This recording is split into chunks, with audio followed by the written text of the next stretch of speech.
মার্কিন রণতরী ইরানের ত্রিমুখী হামলার মুখে পড়েছিল। পারস্য উপসাগরের প্রবেশদ্বার হরমুজ প্রণালীতে মার্কিন নৌবাহিনীর 3টি শক্তিশালী গাইডেড মিসাইল ডেস্ট্রয়ারের উপর একযোগে হামলা চালিয়েছে ইরান। তবে ড্রোন, দ্রুতগামী বোট ও ক্ষেপণাস্ত্রের সমন্বয়ে চালানো এই ত্রিমুখী হামলা সফলভাবে রুখে দিয়েছে যুক্তরাষ্ট্র। মার্কিন সেন্ট্রাল কমান্ড ও প্রেসিডেন্ট ডোনাল্ড ট্রাম্প পৃথক বিবৃতিতে এই তথ্য নিশ্চিত করেছেন। খবরটি দিয়েছে সিএনএন। বৃহস্পতিবারের এই ঘটনায় মার্কিন নৌবাহিনীর ওয়ার্ক হর্স হিসেবে পরিচিত আর্লে বার্গ ক্লাসের 3টি ডেস্ট্রয়ার ইউএসএস টাচস্টোন, ইউএসএস রাফাল, পেরাল্টা ও ইউএসএস মেসন সরাসরি আক্রমণের মুখে পড়ে। ট্রাম্প এক বার্তায় জানান, 3টি বিশ্বমানের আমেরিকান ডেস্ট্রয়ার প্রচণ্ড গুলিবর্ষণের মধ্য দিয়েই অত্যন্ত সফলভাবে হরমুজ প্রণালী অতিক্রম করেছে।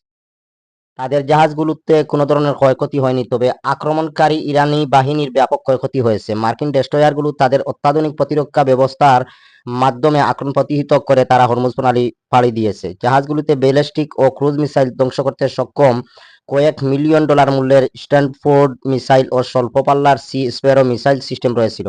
এছাড়াও শেষ মুহূর্তে রক্ষাকবচ হিসেবে রয়েছে রাডার নিয়ন্ত্রিত 20 মিলিমিটার গ্যাটলিং গান, যা প্রতি মিনিটে 4500 গুলি ছুটতে পারে। ইরানি ফার্স্ট অ্যাটাক বোটগুলোকে মোকাবিলায় জাহাজগুলোর সামনের অংশে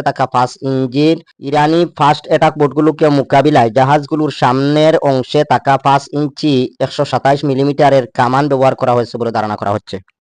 হামলা প্রতিহতের ঘটনাটিকে প্রেসিডেন্ট ট্রাম্প তার চিরচেনা অলংকারিক ভাষায় বলেছেন। তিনি সামাজিক যোগাযোগ মাধ্যমে লিখেছেন, তাদের ডেস্ট্রয়ার লক্ষ্য করে মিসাইল ছোড়া হয়েছিল, যা খুবই সহজে বিপাতিত করা হয়েছে। একইভাবে ড্রোনগুলো এসে আকাশে পুড়ে ছাই হয়ে গেছে। সেগুলো সমুদ্রের বুকে এমনভাবে ঝরে পড়েছিল যেন কোনো প্রজাপতি তার কবরে আশ্রয় পড়েছে। সেন্টকম জানিয়েছে, মার্কিন বাহিনী এই হামলাকে বিনা উস্কানিতে আক্রমণ হিসেবে দেখছে। যদিও ইউএস নেভি ঠিক কোনো অস্ত্র ব্যবহারে হামলা থামিয়েছে তা সুনির্দিষ্ট করেনি। অন্যদিকে ইরানের সামরিক বাহিনীর পক্ষ থেকে অভিযোগ করা হয়েছে, বৃহস্পতিবার রাতে মার্কিন বাহিনী তাদের ভূখণ্ড ও জলসীমায় বিনা উস্কানিতে হামলা চালিয়েছে।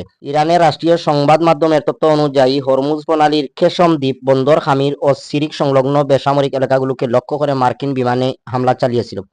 এর প্রতিবাদে ইরানের সশস্ত্র বাহিনী হরমুজ প্রণালীর পূর্ব দিকে এবং চাবাহার বন্দরের দক্ষিণ দিকে অবস্থানরত মার্কিন যুদ্ধ জাহাজগুলোর উপর আক্রমণ চালায়।